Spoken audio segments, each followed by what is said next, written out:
Well, here we are, next episode. Don't know what number I'm at right now. I believe this would be 6. We'll call it 6 and see what happens. Well, did a little bit today. Cleaned up the engine some that I pulled out. Knocked some of the mud off of there. Kind of cleaned up the bottom.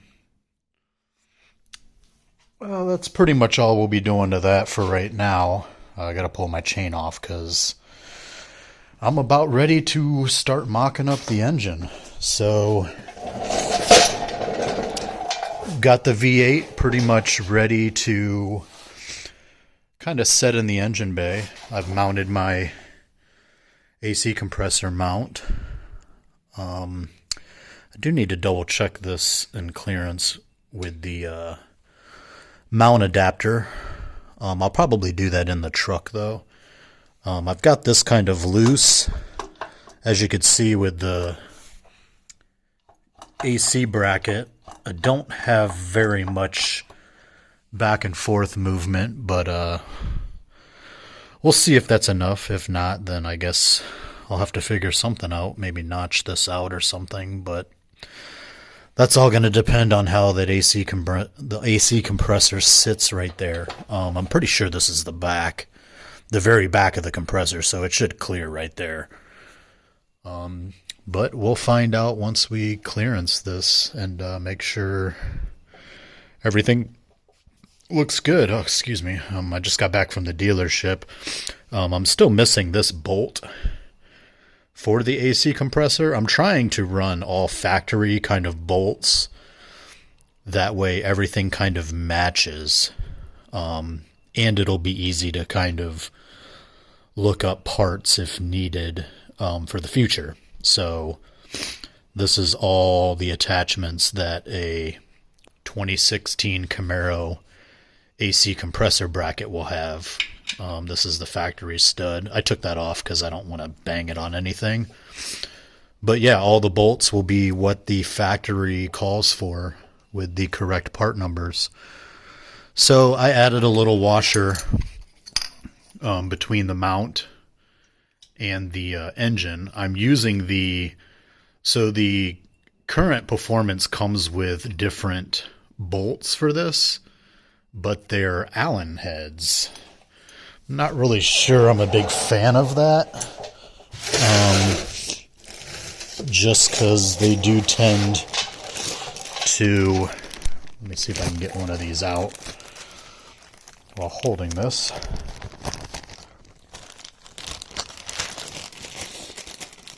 Just give me 1 second here. But yeah, so these are the ones that come with the current performance mounts. I don't know if I'm really a big fan of that, just because, I mean, I don't intend to ever have anyone work on this thing. It'll pretty much be me, but just in case, I don't want to risk someone ending up stripping that out and it just being a pain to get off. So I went ahead and just put the Silverado bolts back in there and added a washer. If you could see, this bolt here was actually very, very close and actually was hitting without the washer. So that washer just gave me a little bit more clearance and made it a little easier to kind of move back and forth until we can finalize the engine position. So yeah, we got the mounts done, bolted on. This one here, you can see how much movement this one has. The other side had that until I mounted the AC compressor bracket. I don't think I'll have any clearance issues here with the alternator bracket, so I'm not going to install the alternator bracket. If I remember correctly, I think this is as far over as it goes, and it actually sits like this, so there's plenty of room. But got that mounted, and then I've got my oil pan mounted. So this is the oil pan I was able to find with lots of research. I've just kind of got it mocked up there now. It's just bolted with a couple bolts. But we'll get her in there and hopefully she clears everything. Let's see what else I've got. All right, so the oil filter plate I do not have mounted currently. I'm going to get it into position and then kind of mock that up and see how the clearances are once it's actually sitting in the truck. I'm pretty sure my intake mounts well, so I'm not gonna install that during this first kind of test fit. I do intend, once I get it in the truck, I'm going to mount this exhaust manifold just on this side to see how my steering shaft clearance is. I don't know if anybody else is following, but LHT Performance is doing a swap.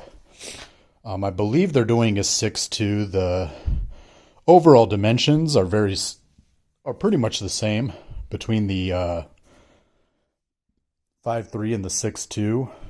The only difference is obviously the bore and then the combustion chamber within the heads to get the 6.2 displacement, but the overall outside dimensions are pretty much exactly the same. I'm hoping with the 5.3 exhaust manifolds I'll be able to clear, because LHT actually had to modify the exhaust manifold to get it to clear the steering shaft, and I'm kind of hoping I don't have to do that, but we'll see. I also want to see if I could fit some shorty headers. I've sourced some that I've kind of been eyeballing. I haven't ordered them yet. I'll probably order those in the next week or two and just kind of hope they fit. If worse comes to worst, I'll end up having to modify them.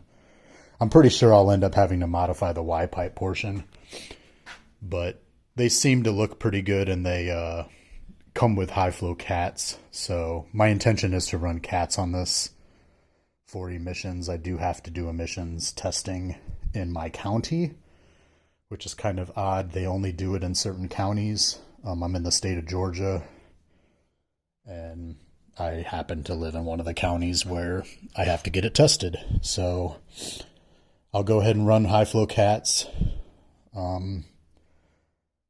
That should be enough to satisfy emissions, but we'll see how that goes. So yeah, it's ready to go in. So tomorrow the plan is to throw the leveler on there, hook the cherry picker up, and we'll pull this thing off the stand. And we'll go ahead and throw her in the engine bay and see what we got. I got to take my little flex plate lock. Also, real quick, the mounts. So I don't know if you remember a previous episode, I was discussing this bolt and about how it bottomed out before it was actually able to tighten down. So I ended up just cutting them. This is about how much I cut off. Cut this many threads off, and then was able to get them to seat properly. So figure that was a lot easier than just going and buying new bolts when I really didn't need them. And I also figured if I messed them up, I still have the mounts on the original engine, so I could have just used those. You don't have to buy the new mount portion, but I ended up finding them on Amazon, factory GM parts, for a pretty decent price. I figured I'd just pick them up just to be able to deal with it before I had to pull the engine. So coming back over to the truck, I was able to push it out in the garage. Did quite a bit of power washing. As you could see, you can actually see the diff in the steering rack now. I did end up finding out there's where the breather was. I couldn't see it because there was so much mud. I reattached it. I might run that a different way. I'm not really sure. I mean, this is zip tied to here, so I'm assuming that's the way it went. But I'm not really a fan of it sitting right up against the steering like that. So I might end up just rerunning it around there. We'll see. I did find out it looks like You can see the red tab there. This is the four-wheel drive actuator, so when you actually engage four-wheel drive, this is what actually, there's a fork in there that actually engages the front differential. But it looks like the dealership I went to that did work on this, looks like they broke that red tab off, so we'll see how that goes when I actually go to remove that, if it creates problems. I have not opened the diff yet to see if water comes out. I may just wait and do that until I get the engine where I want it and I'm ready to drop that diff, because that way I'll open it up, see if there's water in it, and I'll just drain it at that point when I actually remove it. I probably won't do that until I have the engine in, because I'll end up jacking this up, put it on stands, because I'll remove the front wheels. That way I can pull the CVs out. But yeah, got her pretty clean. Sorry if I'm sniffling a little, but it's 50 degrees and I was out power washing all day, so got a little bit of sinuses as I kind of recover from that. So I did have this stuff Ziploc bagged and wire tied. A little bit of water got in there, but I was able to air it out before the water did anything. But yeah, I got all the mud out of here.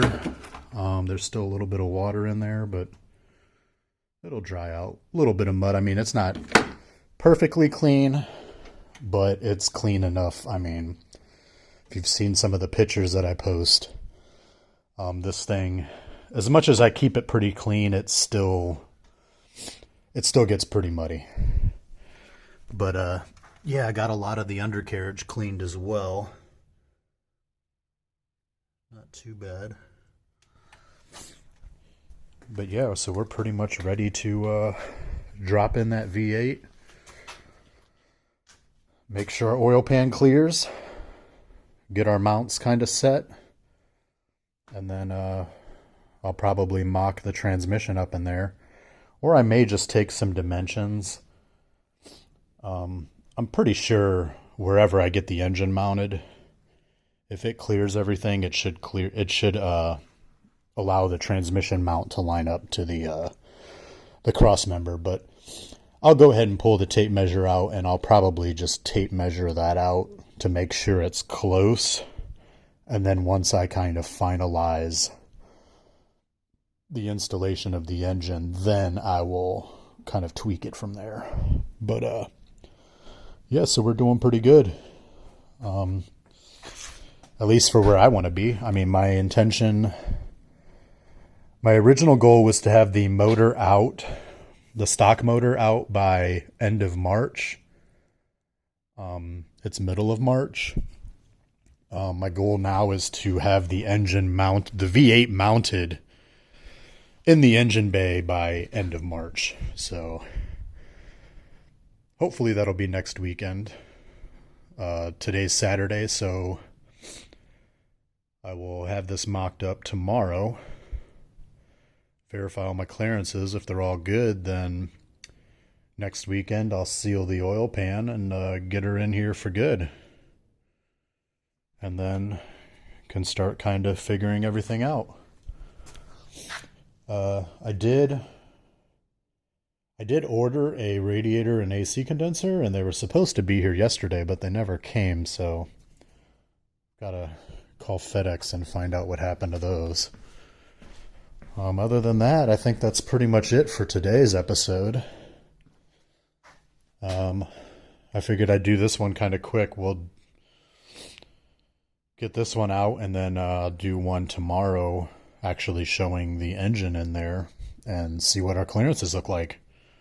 So see you guys on the next one.